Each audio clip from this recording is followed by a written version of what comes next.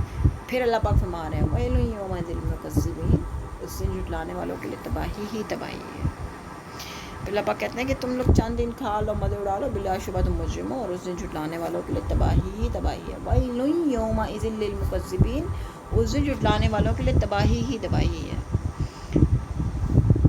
اللہ پاک کہہ رہے ہیں جب انہیں اللہ کے آگے جھکنے کو کہا جاتا ہے تو وہ جھکتے نہیں ہیں، یعنی کہ اللہ کی آیات کے احکام کے سامنے نہیں اٹھاتے، نماز پڑھتے نہیں ہیں، نماز ادا نہیں کرتے. جیسے اللہ پاک فرما رہے ہیں یہ قبیلہ بنو ثقیف کے بارے میں اللہ پاک نے یہ آیت نازل فرمائی تھی. جب نبی صلی اللہ علیہ وسلم نماز کا حکم دیتے تو کہتے کہ نماز میں جھکنا پڑتا، جھکنے میں ہمیں شرم محسوس ہوتی. تو ایسے لوگوں کے لیے اس دن تباہی تباہی ہوگی. ایسے لوگ قیامت کے دن اللہ کے سجدہ کرنا چاہیں گے لیکن کر نہ سکیں گے، ان کے پشتوں کے پٹھے اکڑ جائیں گے. اس دن جھٹلانے والوں کے لیے تباہی ہے. پھر اس کلام کے بعد اور کون سا کلام ہو سکتا ہے جس پر جب وہ اللہ کی اتنی اتھینٹک کتاب قرآن پاک پر ایمان نہیں لاتا تو کس چیز پر ایمان لے آئیں گے. یہ تھا ایک چھوٹا سا overview summary of the سورۃ المرسلات. ان شاء اللہ نیکسٹ ویڈیو میں ملاقات کرتے ہیں. ابھی کے لیے اتنا ہی. ٹل دین ٹیک کیئر. اللہ حافظ.